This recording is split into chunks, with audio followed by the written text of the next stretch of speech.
ओम नमो भगवते वासुदेवाय। नमो भगवते वासुदेवाय। ओम नमो भगवते वासुदेवाय।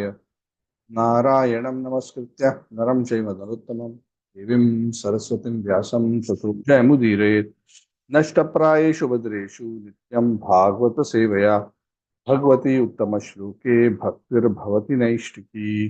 कृष्णाय वासुदेवाय देवकी नंदनाय च नन्दगोपकुमाराय गोविन्दाय नमो नमः।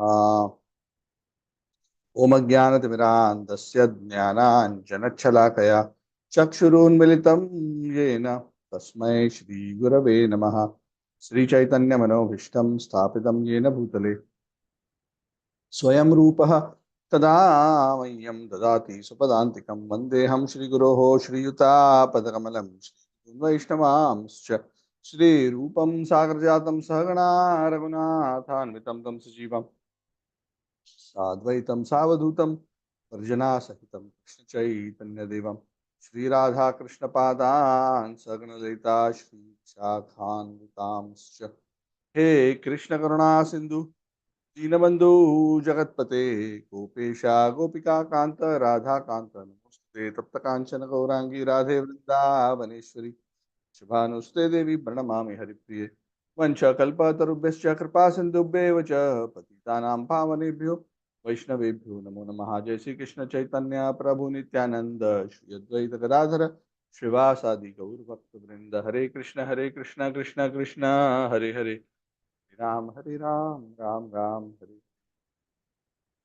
ओम विष्णुपादाय कृष्णप्रेष्ठाय भूतले Shrimati Radhanath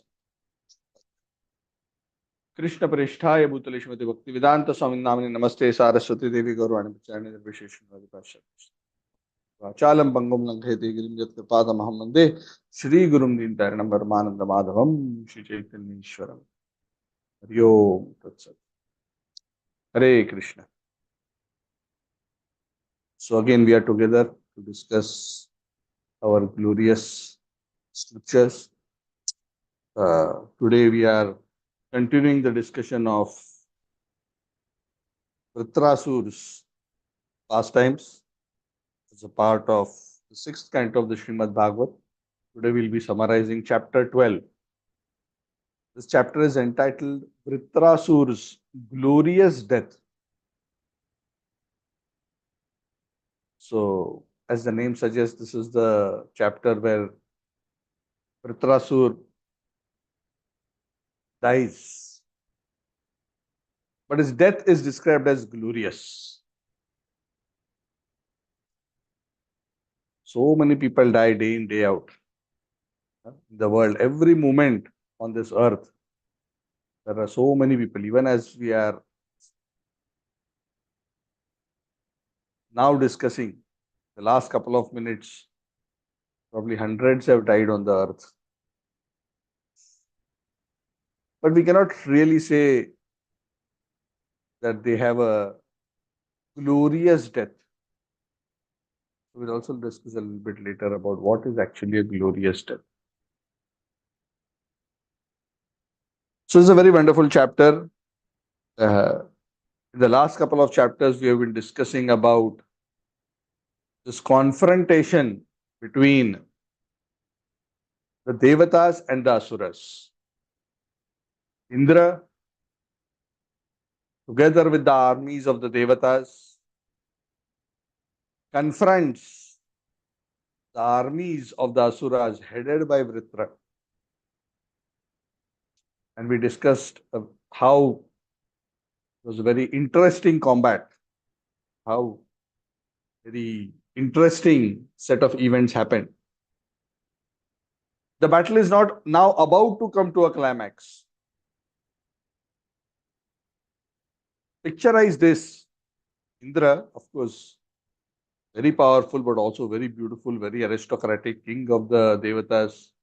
Is considered like, he's like the hero of the heavenly planets. Young, beautiful, full of vitality, the most powerful amongst the Devatas, most opulent, seated on his white elephant, the Airavata, extremely powerful, and now holding the Vajra Yuddha, made of the bones of Dadishi, uh, which was infused by the Narayan Kavacha mantra, and also in possession of the Narayan Kavacha mantra, having achieved the Siddhi of the mantra. Sometimes people think that, oh, just because I have a mantra, I can make it work. It doesn't work like that. For a mantra take effect properly, the mantra must be made siddha. One must achieve perfection in chanting that mantra so that the deity of that mantra is willing to bless or grant the benediction that that mantra is capable of.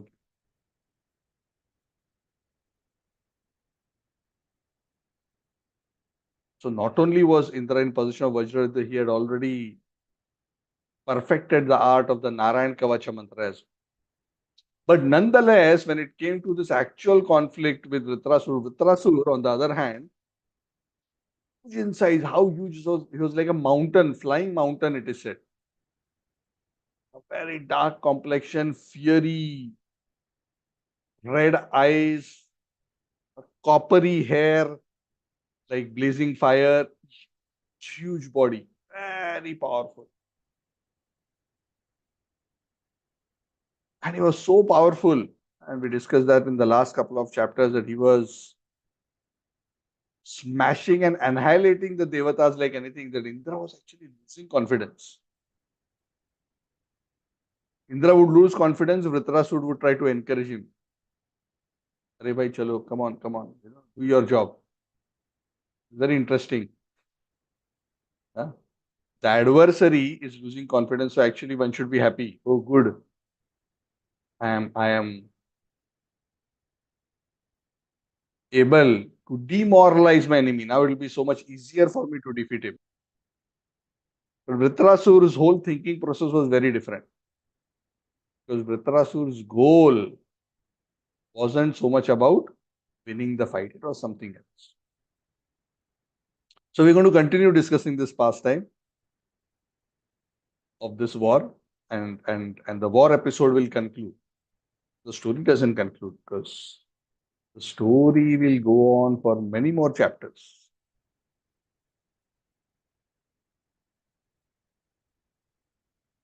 So it is said at the beginning of this chapter, it begins with Vritrasura being so, because in the last chapter he was propping up Indra. Come on, get up, fight. You are destined to kill me. You have the Vajra, you have this, you have that. Why are you so morose? And then seeing Indra's hesitation in fighting, Vritrasura thought that I must do something. I must uh, create some enthusiasm and energy in Indra by attacking him with great fervor, so that the Kshatriya spirit in Indra is excited, and he also becomes excited to fight, because he seems to be, like now, kind of very diffident. So vigorously, Vritrasura takes a trident, a trishul, and huge one, sends it forth towards Indra with great speed. It is said the trident was so powerful. It is said the 3 points, it was like blazing with fire at all its 3 points. It seemed like a huge meteor was going through the sky, hurling towards Indra. As he cast it and threw it, he said, "Oh, sinful Indra, now you are finished. Now you are going to die. I am going to kill you." So, as that Trishul, like a brilliant meteor, was hurtling through the sky towards Indra, Indra wasn't actually too bothered. He had the Vajra in his hand. Very effortlessly, without being afraid of that particular weapon, Indra cut the trident into pieces. Not only did he quickly cut the trident to pieces, but using his thunderbolt, taking the opportunity, he rushed towards Vritrasur and chopped off the hand of Vritrasur with which he had cast the trident. Now, that hand is not like our hand inside. That hand was so huge, so huge. It is said that his hand was as thick as the body of Vasuki, the king of serpents. Right, Vasuki was used by the Devatas and the Asuras for the churning of the milk ocean. So it's obviously not a thin rope or a thin snake. Huge snake. That was the size of his arm. And Indra chopped off that arm with his Vajra. And Vritrasur, everybody expected Vritrasur will be, overwhelmed and, lamenting and all that. Vritrasur was not even bothered when one of his arms was chopped off. Very angrily, using his other hand, he took a mace, an iron mace, an iron gada, and approached Indra and struck Indra with such great force. And he struck Indra on the jaw. Can you imagine being hit by a iron mace on the jaw, that too by Vritrasur? So Indra was, he fell off his Airavat. His Vajra fell off from his hands in one direction. He fell down, and taking the chance, Vritrasur not only punched Indra in the jaw with the mace, but he also hit Airavat with the mace. And it was such a massive blow. Indra was reeling from that blow, and the devatas who were gathered on the field and in the sky, the Siddhas, the Charanas, the various devatas, they were glorifying Vritrasur, and they were very worried for Indra. Now looks like Indra is going to be punished. So for Indra, this was such a big blow. Practically, Indra was defeated. Thunderbolt fallen at one place. He's helplessly on the ground. Airavat is struck. He's on the ground. Actually, at that point, Vritrasura had all option. Take his mace and crush Indra and finish him off. Indra was just struck with wonder, and he was stunned, and he was just lying on the ground. He was not even picking up his weapon. But Vritrasura was encouraging Indra.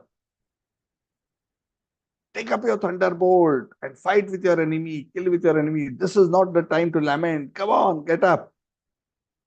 Just like Krishna tells Arjuna, Uttishta, fight. Give up your lethargy and fight. Here, Vritrasura is telling Indra, get up and fight with me. Don't give up. Why are you giving as if you are defeated? And then Vritrasura, seeing again Indra lacking confidence, he again starts giving a mini Bhagavatam class on the battlefield. He says, oh Indra, why are you so worried? Don't you know? Actually, victory and defeat are all temporary. There's only one person in all existence who is always victorious, and that is the Supreme Personality of Godhead. Because he's the controller of everything. He's the creator, maintainer, destroyer. He knows everything. But all of us living entities, Devatas, Asuras, whoever, no matter how powerful, they're all just dependent on him. Because we are dependent on him and we are driven by our own karmas, sometimes we win, sometimes we are defeated. It's very hard to say what will happen. So as warriors, we should not be so concerned. Hota rehta hai. Why are we becoming so overwhelmed? All of us, including the presiding deity of all the planets, the grahas, they are also controlled by the Supreme Lord. Everyone is controlled by him, just like birds are caught in a net and they cannot move independently. Everything is going on according to The orchestration of the Supreme Lord under the supervision of material nature and based on the individual living entity's karma. Don't know for sure right now who's going to win, whether you're going to win or I'm going to win. So we are all dependent, we are all controlled. Let us see what happens, but understand this. You're a Devata. You should know why you are becoming overwhelmed. Just like a wooden doll in the shape of a woman or an animal which is made of grass cannot move or dance independently. But the puppeteer pulling the string is making things move. Like that, karmana daiva netrena, according to the control of the laws of nature, through the effect of the various modes of nature. Different situations are created, different living entities are prompted to act in different ways, and they are given different results. Different bodies, different situation, different joys and sorrows. But the Lord is independent. He is not like this. You should know this. This entire material creation, which is controlled by the three Vishnus, the three Purusha avatars, Karanodakshay Vishnu, Garbhodakshay Vishnu, Kshirodakshay Vishnu, they are controlling this entire cosmic manifestation. He is the very fabric which is creating and supporting all existence. Only foolish people think they are independent. They think that I am the controller, I am going to make this happen, I am so intelligent, I am so smart, I am going to do it. Big people who made big talks, they have got smashed in the past. And they'll continue to get smashed. Sometimes what happens is, we think I will do it, and somehow because karma and the will of the Lord supports us, we are able to do. And then sometimes we become very proud. But then another day comes when our pride is crushed to powder.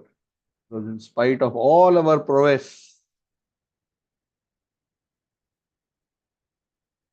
we are made to realize that actually we have no control.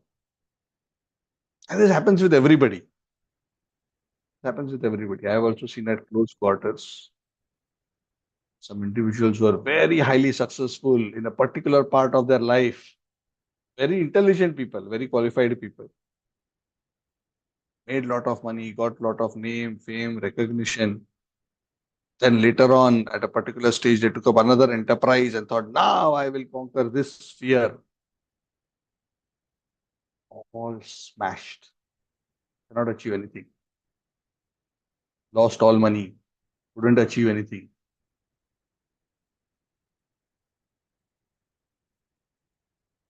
Finally became humble. I'm not the controller. Of course, this doesn't mean we don't put in the effort, but we have to realize that effort is only one part of the equation. There are 5 factors of action. Right? Krishna explains this in the Bhagavad Gita. Cheshta is one, effort and trying is one. But ultimately, unless Daiva, the factor of the will of the Lord, is there, the desired fruit will not be achievable unless the will of the Lord is there. So we have to, we are all, this Vritrasura is telling Indra, Bhagavatam class going on in the middle of the battlefield. And people who are around and seeing this are wondering, Are, demon is speaking Bhagavatam and Devatas are listening. Confusing situation. Should have been the other way around, right? So, given that everything is in the control of the Supreme Lord, and given that anybody who achieves any longevity, fame, opulence, it's all by the blessings of the Lord and by the Lord's wish at the time of death, everything is taken away. We are so helplessly dependent on Him. That is why, O Indra, is the right thing for all living entities understanding this to be equipoised.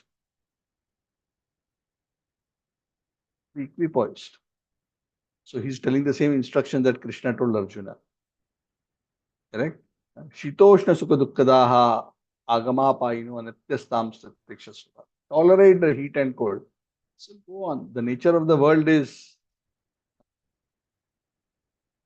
Kabhi khushi, kabhi gum. Sometimes there'll be happiness, sometimes there'll be sad. Sometimes there'll be victory, sometimes there'll be defeat. Those who recognize the nature, sometimes high tide, sometimes low tide. Nobody can control. You cannot go to the ocean and say, today I will stop the low tide, I will hold the water back. Why? Because I want to swim. Nobody can do anything. So the tide of time comes and goes. And we have no choice but to deal with it. So we deal with it with equanimity. So Vritrasura is saying, you must also deal with it in equanimity.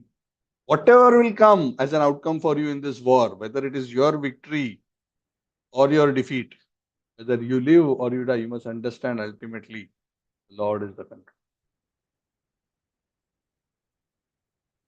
And then he tells one encouraging word. After giving class, he says, but by the way, you already know, right?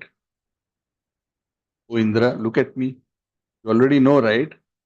You have the Vajra, you have the you have the power. You've already cut off my one hand. You have the Vajra, you have the blessings of the Supreme Lord. Actually, you have already overwhelmed me, you have already cut off my one arm. Why are you being depressed? See, look at me. My one hand is cut off. I am not depressed. You just fell off from your elephant, you're becoming depressed. What is this?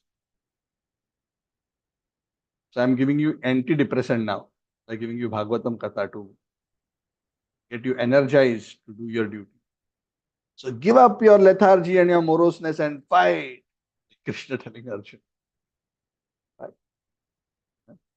Consider this fighting like a gambling match where you don't know whether you will win or lose.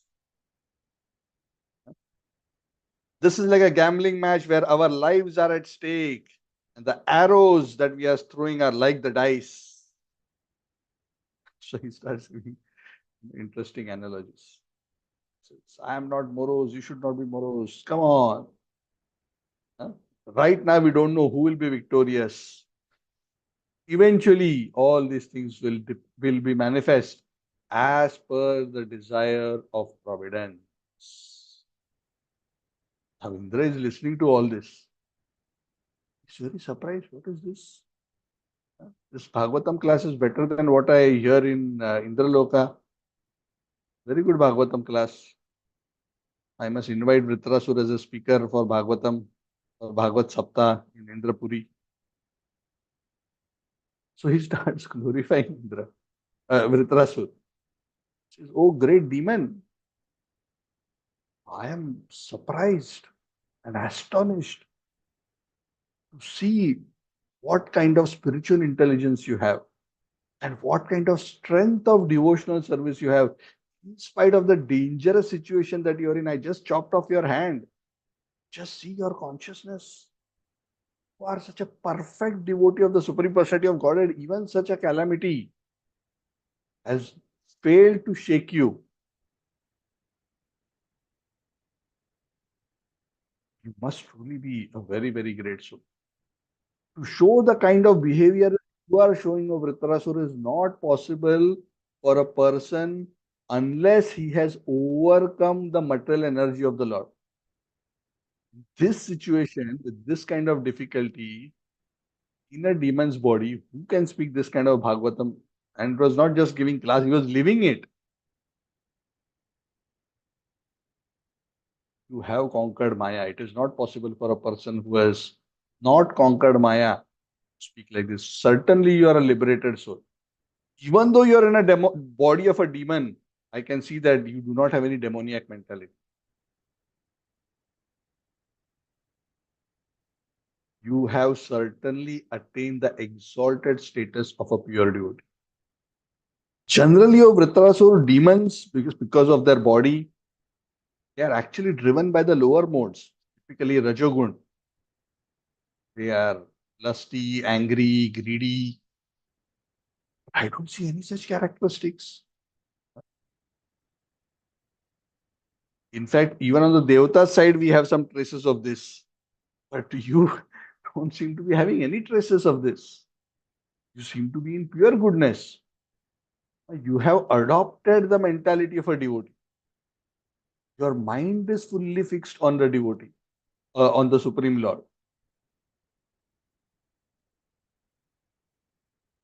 This is a very wonderful verse. Huh? Vishnu Bhakta Smrita Daiva Asura Tad Viparya. What is the definition of a Devata? Who is a devotee of the Lord. So even though you are situated in the body of a demon, you are showing the characteristics of a true Devata. And he doesn't say it, but what that means is on the other side, he himself is not showing the proper behavior of a Devata. Because he is being influenced to some extent by his desire for his kingdom. So after glorifying, and then he says one more interesting thing. And for a person who's at an exalted state of consciousness like you, huh, because in such state of consciousness, I understand that a person is floating in the ecstasy of devotional service, experiencing the joy of bhakti. And the heart is so full of the ocean of bhakti that all these small ditches of material enjoyment for kingdom, for position, for wealth, for fame, there is no attraction. Indra is telling this to Vritrasura. So Indra understands that I am attracted to all these ditches of material, name, fame, positions. But you must be tasting the nectar. Because actually it is not possible to be so detached from material things unless one is actually able to taste the transcendental nectar of devotion. Krishna says this in the Bhagavad Gita also. He says that uh, one can give up the lower taste of material sense objects when one experiences the higher taste of devotional service. That is the secret. And that's exactly what he's saying. Because you're experiencing such a higher taste, you're not attracted to all these things. So devotee's renunciation is not an artificial abnegation. No, no. He really wants it, but no, I'm not supposed to. I'm devotee, I'm not supposed to. That's not how it happens. The fullness in the heart of the joy so much that there is no need for all these trivial, small, sensual stimulations, either gross sensual stimulations or mental, intellectual stimulations, to feel a sense of fulfillment, happiness, completeness in the heart for a person who is advanced in devotion.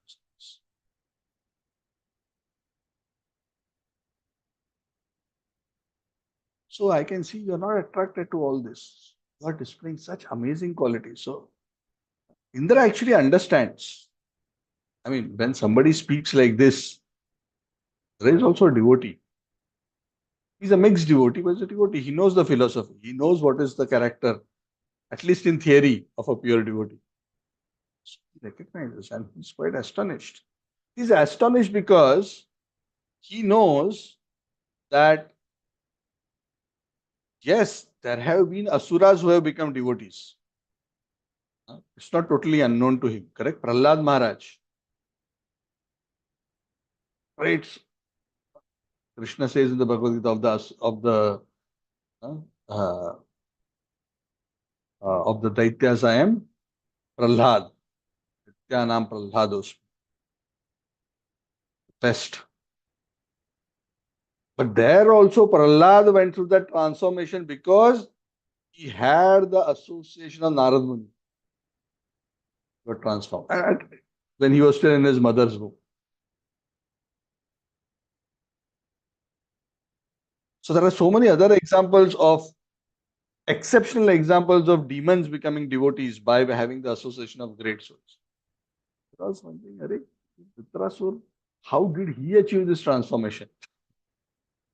No association, nobody gave him initiation, no japa, no kirtan, nothing.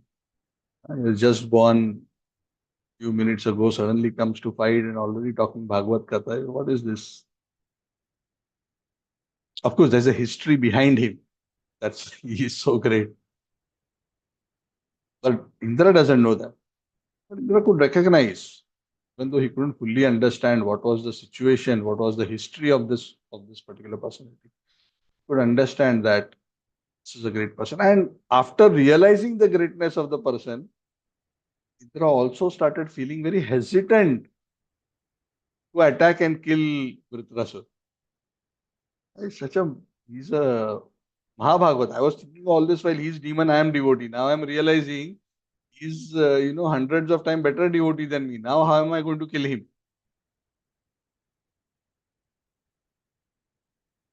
So Indra was also feeling a bit embarrassed in his own heart. Now what am I supposed to do now? So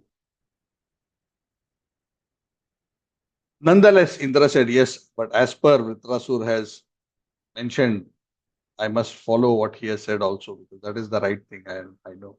So both of them again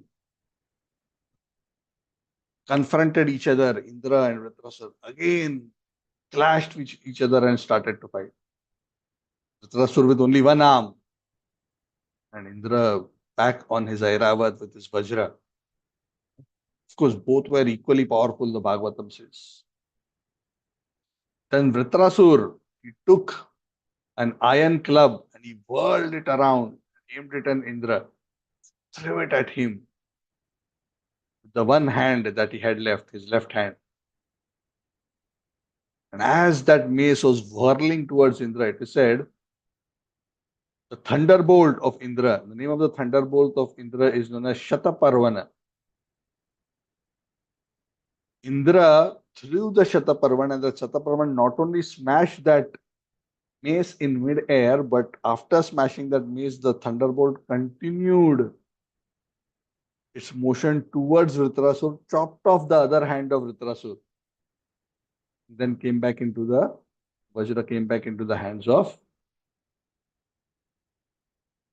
now Vritrasur, both his hands cut, standing there, but still not in any way agitated, disturbed, morose. He was looking like a tall mountain, bleeding profusely. And then Vritrasur, also understanding that now it is going to end, Vritrasur said, now let me give my full to do the duty that I have been born for, which is to try to kill Indra. So what he did is he opened his mouth wide. He was very, very huge, mountain size. It is said he opened his mouth so wide that the upper lip was touching the sky and the lower lip was on the ground, as if it was a huge, large serpent word open, like Aghasur episode, like a huge mouth open. And with that huge mouth, he went towards Indra. And it is said, in a moment, Vritrasur, because couldn't fight with hands, his mouth swallowed Indra together with Airavat. Swallowed. It was so huge. Just like a big python, a huge python would swallow an elephant. Not normal python. Normal python cannot swallow an elephant. Python swallows an elephant like that. Vritrasura swallowed it. And all the demigods are looking at it. I thought, now battle is finished. Suddenly, both hands are cutting. Suddenly, this guy swallows him. Alas, alas, what has happened? Indra is finished. Swallowed means gaya. Digestion started and gone inside. So they were lamenting, oh, Indra is finished. Indra is finished. But they didn't realize that Indra was protected by the Narayana Kavacha. He had chanted the Narayan Kavacha. And also he himself is a very powerful entity, is the king of the Devatas. So by his own mystic power and by the power of the Narayan Kavacha, he was swallowed. He didn't perish. He went inside the belly of Vritrasur. And from inside the belly of Vritrasur, said he took his Vajra, started cutting open the belly of Vritrasur from inside. He pierced the belly, cut it open, and from inside the belly he came out along with Airavat.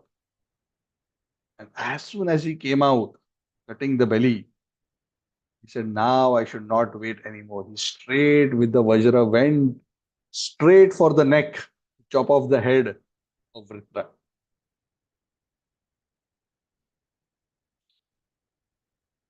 It is said Indra tried to cut the head of Vritrasur, but it wasn't easy to chop off his head.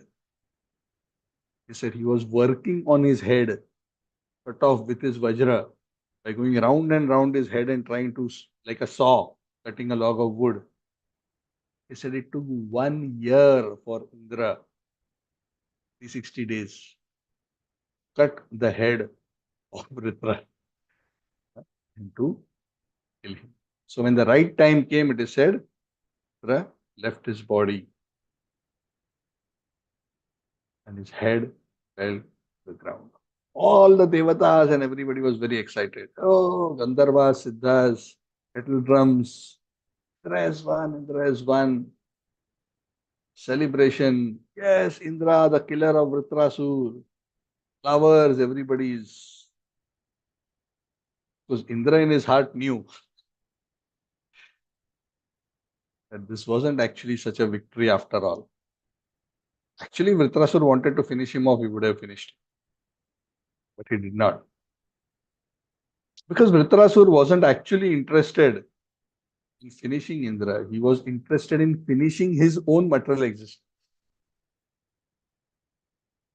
We are all interested in finishing various things so that we'll achieve something. But the real thing we have to finish is our samsara chakra. We fail to Indra was still rotating around the head of Vritra, busy chopping it off, while Vritrasur was on his way already back home, back to God. It is said as Vritrasur's head was chopped off, brilliant Jyoti of the soul of Vritrasur came out from the body of Vritra. And it is said the Devatas could see the Jyoti heading towards the transcendental realm, where Vritrasur went back home, back to Godhead, the transcendent. Shocked, very shocked. Yeah. So who won? For all the common devatas, Indra won. Indra knew in his heart who won. Vritrasur went back home, back to Godhead. He is still left behind. No, he may have his kingdom, he may have his power. They are like ditches of water. Of course, we all can say very easily because Bhagavatam says ditches of water, but we don't have that realization. When we actually develop transcendental vision, when we actually develop higher and higher taste in devotions, then we'll be able to appreciate these statements by the great souls. Otherwise, for us, that ditch of water is nectar. And devotional service is bitter medicine until we develop that higher taste. Develop the higher taste, devotional service is nectar, and this is all dirty water. Ditches. Anyway, that's a gradual journey of transformation. Indra hadn't made it yet. He was a devotee, but he hadn't reached that point where he had that realization in his heart. That's why he's considered a mixed bhakti, karma mishrita bhakti, not shuddha bhakti. So the Acharyas tell another very interesting point, even though it is not mentioned in the Bhagavatam explicitly. Prabhupada mentions that in his purports. The Acharyas say that actually as soon as Vritrasur swallowed Indra, Vritrasur was thinking, I have swallowed Indra, means I have killed Indra, so my job is done. The whole purpose for which I came, I have done my swadharma. I was created for killing Indra. I have swallowed him. इससे ज़्यादा मैं कुछ नहीं कर सकता. I cannot do anything more than this. I have swallowed him. So now, anyway, what is the use? Why should I leave? I did my job, no? Now let me go back home to God. back home, back to Godhead. It is said immediately Vritra went into a state of yogic trance. And because he went into the state of yogic trance, he became totally inactive. And taking opportunity of that inactivity of Vritra, Indra inside became busy cutting his belly. But Vritrasura was so transcendently absorbed in thinking of the Supreme Lord that he wasn't bothered. He wasn't even feeling what was happening with his body. Even as Indra came out, even as Indra was trying to chop off his head, the Acharyas explain why the head of Vritrasura was so tough to cut is because of his yogic trance. Became extremely difficult. The neck had become so hard, it was very difficult, even with Vajra, chop off the head. That's why it took 1 year for Indra to work on it. But actually, it was not Indra who killed Vritra. Vritra, by his own desire, had already left, fully absorbed the remembrance of the Supreme Lord, already left his body and attained the transcendental realms.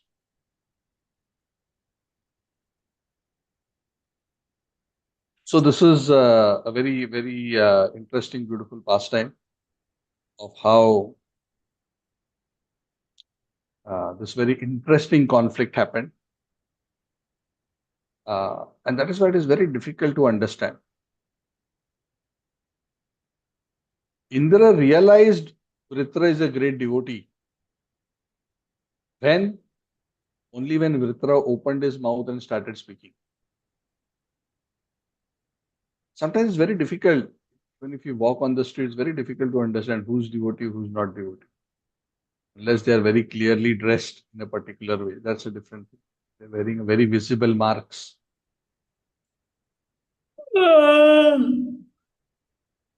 But a person's nature, person's true consciousness is revealed as soon as one opens his mouth.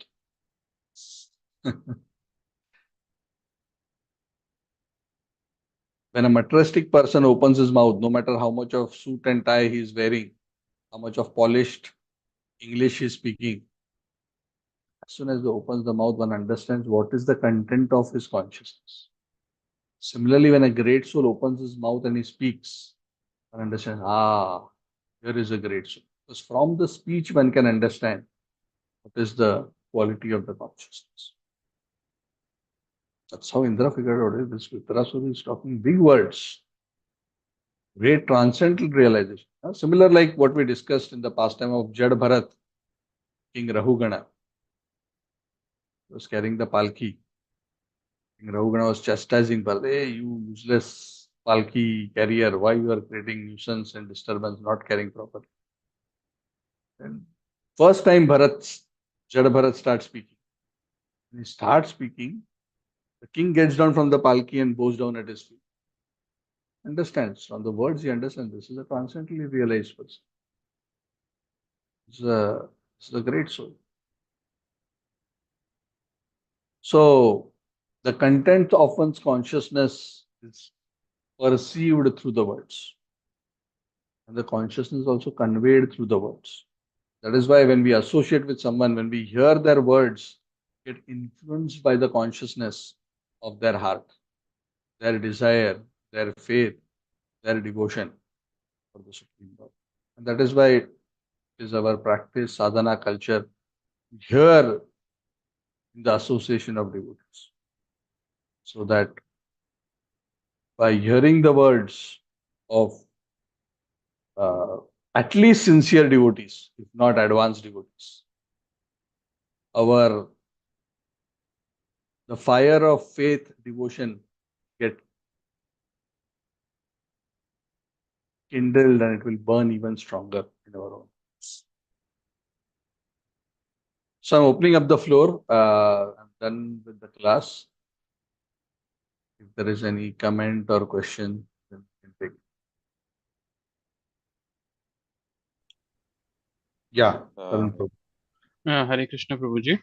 Prabhuji, I have a question. When Indra killed Vishwarupa and then he was suffering from Brahmahatya, Hmm. so he divided his into four: earth, Jal, Vayu, and women. Tell women and trees. Correct, huh? Trees. So, Prabhuji, means in general, means when we are having a karma is associated to the soul. Then how Indra can transfer his sin to the other people, means other public? He can do, we cannot do. That's why he's a Devata, the king of the Devatas. But he did not simply transfer, Okay. he traded it with something which he had. He had to give something in return. Okay. Just like if you have a loan, you can transfer your loan to somebody else, provided he is willing to repay you with something. Oh, You understand? Correct? Loans are got it. transferable, right? Yes, yes. Give me this money, this well, this asset, whatever your arrangement is. Transfer this loan to me. In return, I give you this. Right. So Indra had that ability. We all cannot do this. He had that ability to trade. That's it. Because he also wanted to do that because as the king of the Devatas, he wanted to get rid of that. It would have affected his ability to serve properly. So he wanted to get rid of that. And in return, he gave something. So when you give a benediction, when you give a blessing, it doesn't come out of nothing. In general, we should understand, and I'm not talking about pure devotees. Pure devotees simply are a conduit for the mercy of the Supreme Lord. Mercy of the Lord flows through them. But in general, when great saints or great sages, tapasvis, jnanis, yogis bless a person, they are giving the fruits of their austerities to give blessing to that person. You understand? कुछ कुछ फुकट में नहीं आता है. Nothing is free. That is why sometimes when the sages they become angry and curse somebody, they actually become very upset because they have burnt up the fruit, the benefits of their austerities by using their power in that way. Mm. So, uh, so Indra traded. So it was a fair trade with the four. So it was not that he just uh, gave something which he had, and what he had was a part of the potency that he had accumulated by his own previous karma. So he can do that. In certain situations, especially in our tradition, we say that the guru will take our karma and then burn it or pass it to Krishna and for Krishna to burn it like that. That is also another mechanism. We may not be so advanced to be able to adjust our karma on our own accord. But of course, if we pray to Krishna, obviously Krishna can do the adjustments. He thinks it is good for us. Okay, Prabhu. And he does. Yeah. Okay. Yes. Prabhu, I have one more general question.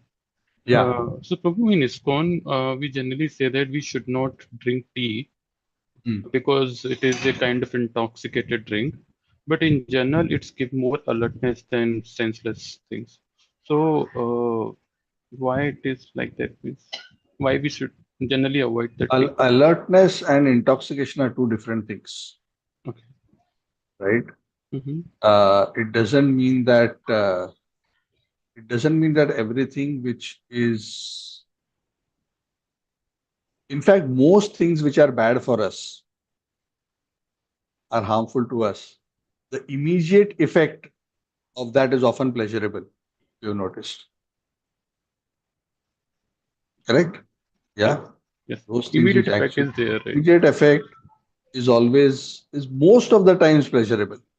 And Krishna explains this when he talks about the three modes. He says, uh, Rajasic pleasure is that which is pleasurable in the beginning and painfully at the end. Sattvic is that which is painful in the beginning but pleasurable in the end. Tamasic is painful in the beginning, painful in the end. So whether it is intoxication, it is illicit sex, it is meat eating, it is intoxication, immediately there will be some excitement to the senses, whether it is tongue, whether it is giving alertness, whether it is giving some sensual pleasure. Uh, and that is why people indulge. Mm. Uh, but the quality of intoxication is what we want to avoid. So there are so many other ways to remain alert. A simple cold water bath, or even splashing cold water on the face. So so yeah, just because something has some desirable effect doesn't make it good. One has to look at it holistically in terms of net, what is the benefit or damage that it gives. In fact, nothing in this world is fully good or fully bad. Some people argue, oh, garlic is good for this, why I should not eat garlic.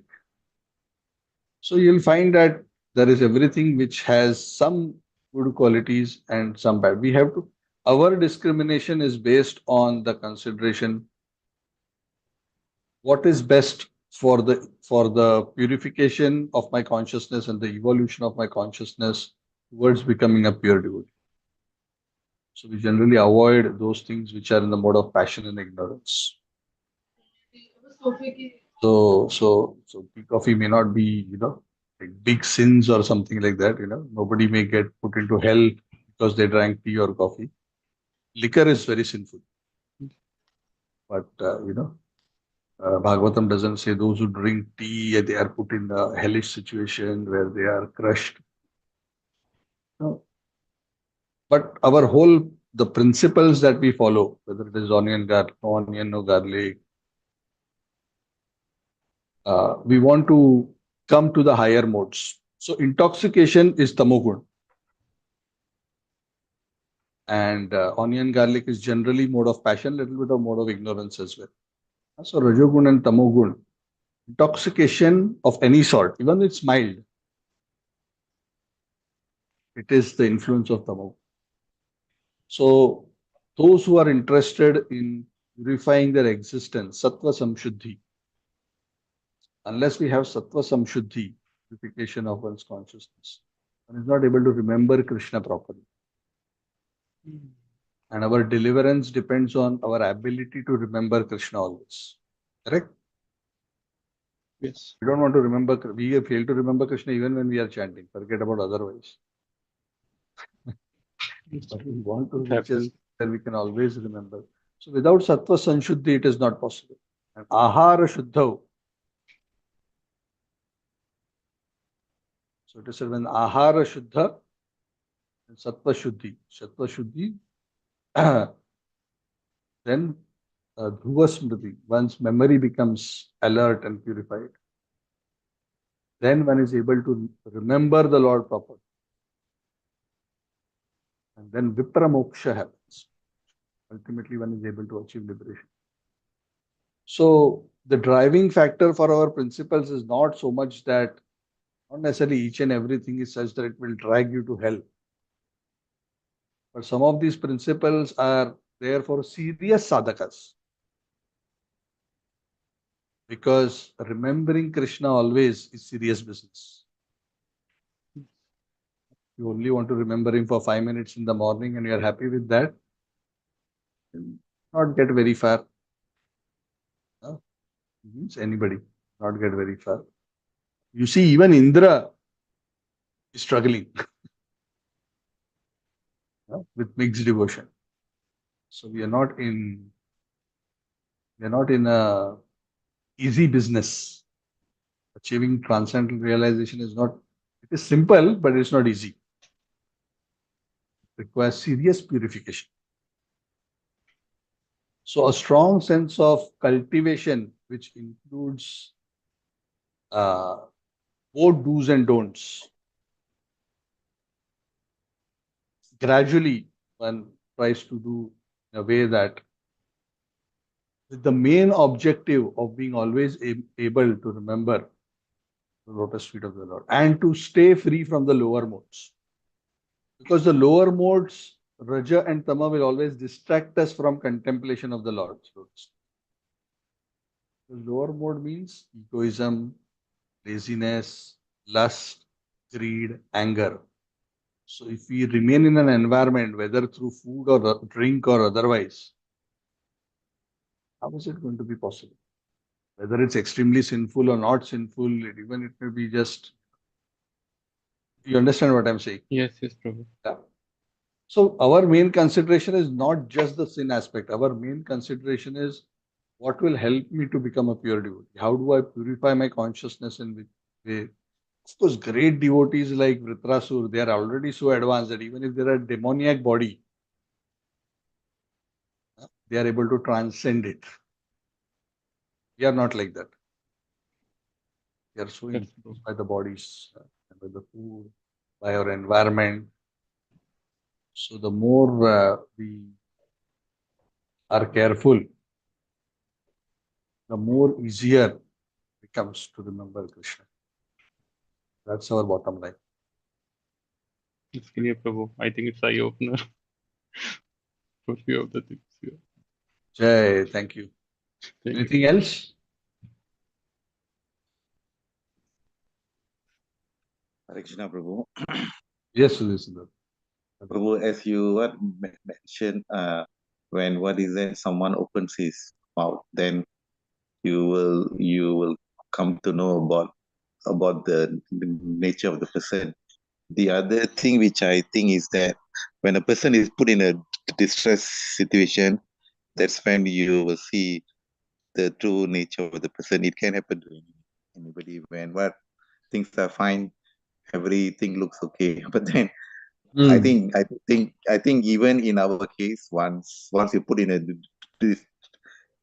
distress situation when what everything is against you, that's when also you'll be able to see the true color of Yeah, a person. yeah. I think That that was one correct. point I. Yeah, that's why. Thank That's you. why Indra says to Vritrasura, he sees that character. Even you are in such a difficult situation, you are speaking Bhagavad Gita. Even when you are about to die, even when I've just chopped off your hand, can you imagine? His hand is just chopped off, middle of the battlefield, and he is telling his enemy, whom he is actually supposed to kill, he's preaching to him and encouraging him with devotional wisdom. So he could see that, this just sit on the Vyasasan on a Sunday feast and give class after preparing. I mean, that's also wonderful, but that's not so difficult. His Holiness Bhakti Tirth Maharaj say that when you squeeze an orange, what will happen? Orange juice will come out. Correct? When you squeeze a toothpaste, what will happen? Toothpaste will come out, right? The paste will come out. So why that comes out? Because that is what is inside. So similarly, for us also, if we are squeezed, what is actually inside will come out. If we are actually a frustrated materialist, the frustration will come out. If devotional wisdom is there, like what Vritrasura had, then that devotional wisdom will come. That's what is inside. So that is why, yeah, what you said is correct. That is why the real character of a devotee is seen when he's very difficult situation. And that is why sometimes the Lord puts great devotees into difficult situations to show their inner character. This is not so difficult, even for us. What to speak of great? Even for us, when everything is wonderful, everyone is speaking nicely to us, to dress in nice dhoti kurta, put tilak, and behave as if we are pure devotees and speak, very intelligent words, devotional words. Suddenly, somebody steps on our foot and gives us two bad words and goes. Then it becomes so difficult for us to control. cannot get angry because I am in public, but if I could just get my hands on the neck of this person, I would have squeezed him. So yeah. So anyway, we have to see it ourselves and make that assessment. And the reality of the situation is that there is so much poison inside us, so much poison, envy, anger, frustration, hatred, each of our hearts accumulated through billions of lifetimes. Slowly, slowly, by squeezing, that poison will slowly, slowly come out. And Krishna is very expert in expelling the poison from the heart of his devotee, so that only what will remain is pure devotion. Right? You remember what he did to Kaliya, right? Jumping on the heads of Kaliya. Normally, we will think only if Krishna would put his lotus feet on my head. But Kaliya was not at all thinking like that. And every touch of Krishna's lotus footprint was like a thunderbolt falling on his head. It was the most painful thing for him in all existence. Every step, and Krishna was dancing for hours. As Krishna was dancing on his shoes, poison was coming out. Poison was coming out. Krishna danced and danced and danced until he was exhausted of all poison that was in all his hoods. And why Krishna gave him that favor? Because his wives who were pure devotees prayed to him. Isko bacha lo. The only way to save him was to take out all the poison. Yeah. So taking out poison is also not so easy. The same poison that may take 1,000 lives to take out, Krishna may sometimes do in one lifetime. Of course, he will condense it. Krishna is smart. You don't need to be too worried. Krishna knows how to manage the dose, how to condense it. That's why sometimes, even for those who are great souls, sometimes they are put into such excruciating circumstances. Sometimes we wonder that, oh, how come a devotee of the Lord is going through this? All the sinful people seem to be having a good time. For a devotee of the Lord, it's very difficult to understand these things. Only a faithful person who understands the science of devotion and has faith in the Lord and the spiritual master can see things as they are. Otherwise, it's very bewildering. Okay, anyway, so anything else? So thank you very much. So I will, today is 30th, yeah, almost at the end of March. So we will discuss Chaitanya Charitamrita in our next week's session. 6th should be possible. Yeah, it should be. So I have some work on 6th and 7th, but I think 10 p.m. should be fine. At least as of now. If any change, I'll let you know. So I saw some encouraging words from some of you. Thank you very much. So all of your presence and your enthusiasm, which helps me share something. I'm also hoping and praying that all the poison which is there, my heart also comes out. But I'm very scared to pray like that to the Supreme. Because I know if he dances, can be very challenging. It's not easy. But anyway, Krishna is the expert coach, an expert coach. I don't know how many of you have ever any of you have ever engaged a gym trainer, a personal trainer? How many? Raise your hand. Arun. So long back, I don't know, 10, 15 years ago, I had. As a part of a gym package, there were some sessions. So those who have worked with a personal trainer, personal trainer will say you are lifting some weight. When you feel I have no more strength left, another, you will say one more, last one. So no, I cannot. No, can. Only one. Somehow, with great difficulty, you manage that one. And then he'll say, three more you can do. So, no, I am finished. I cannot. My hands are shaking. It's going to fall. I'm feeling like I'm going to die. But the trainer is trained. He knows what is your threshold. He knows how far you can push. And only when you push the frontiers of your limits, of what you perceive as your limits, the thresholds, only then you grow. Those who go to the gym and simply use light weights and have a good time and go back, feel a bit energized, but you are never going to see any serious muscle gain there. So,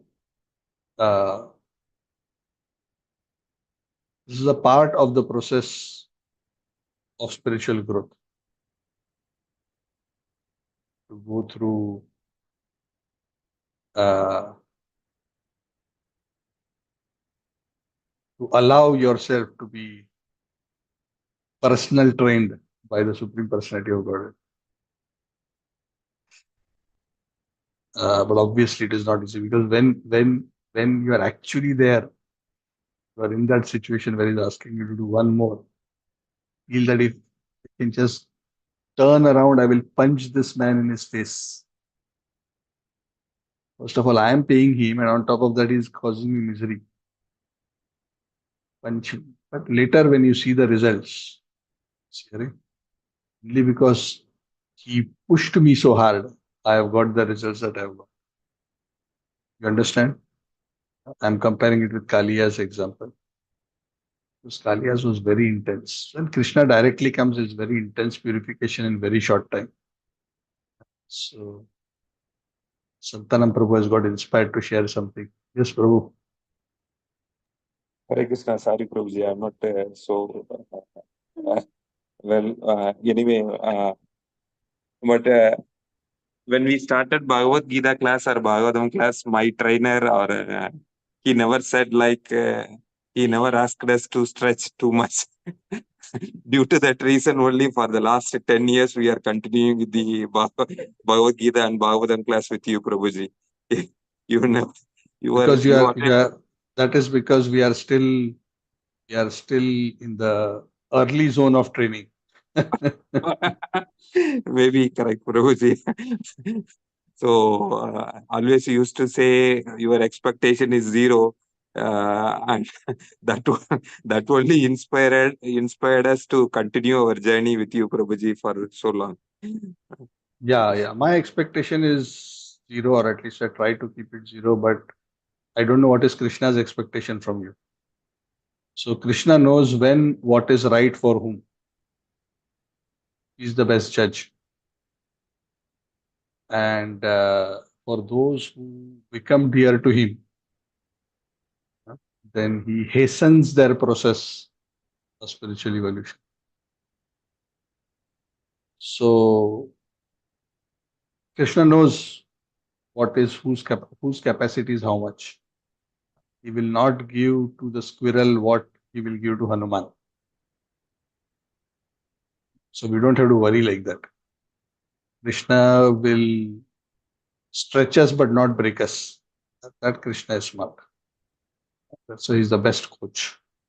Paramatma, he knows exactly what is right, exactly what medicine to give, what treatment to give, what situation to create.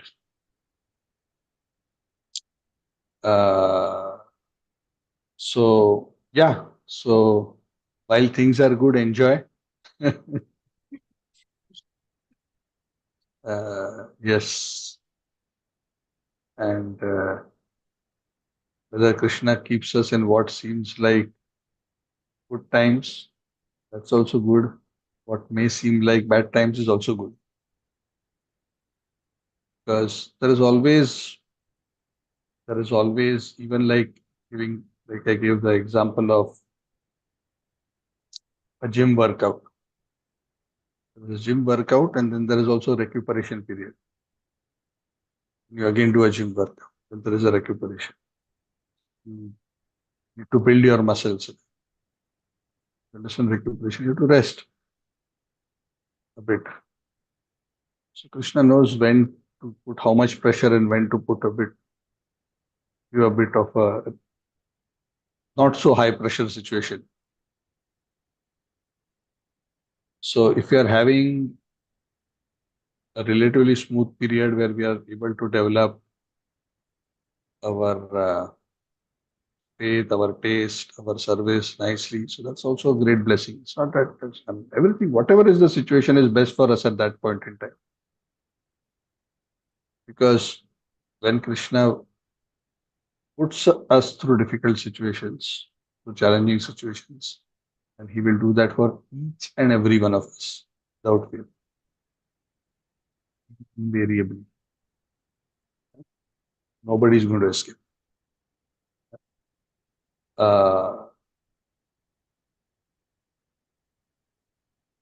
Only if we have the right faith, right taste, then we will survive serious tests. So when we are in a time where things are still, at least at an external level, okay, should take that opportunity to cultivate very strongly our faith, taste, so that when challenging times come, we can deal with it in a positive way. Actually, for those who are advanced in consciousness, even though what may seem like a very big, difficult situation, they are able to overcome it without much difficulty. Sometimes if you see certain senior devotees, certain exalted souls, if you look at their life and what they've gone through, sometimes you may wonder, if I had gone through this, would I have been totally shattered in my life? They seem to be happily carrying on their devotional service. Practically seems like nothing has happened.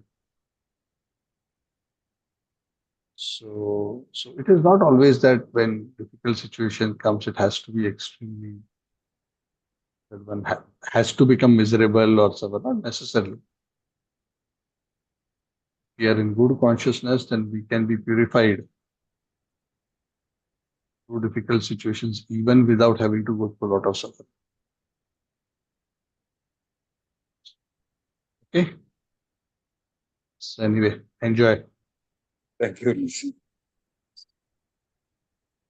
Okay, thank you very much. Santara Srimad Bhagavatam ki, Jai Shri Prabhupada ki, Jai Shri Namaste Gaura Bhakti.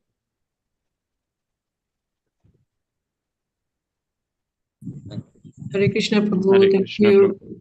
Thank you very Hare much. Krishna Prabhuji, thank you so much. Hare Krishna Prabhuji. Thank you. Hare Poojaji, Krishna Malika Prabhuji, Mataji. thank you very much. Hare Thank you, Krishna. Sachi Prema Mataji, Hare Krishna Prabhu, Rita thank you ji, very much Hari Prabhu. Hare Bol, Krishna. Ji. Thank you. Tarun, Bhaskar, Thank Anand you, Krishna Sundari Prabhuji. Hare Mataji, Krishna, Sri Prabhu. Mataji, Thank Hari you, Hari. Prabhu. Hare Krishna. Sundar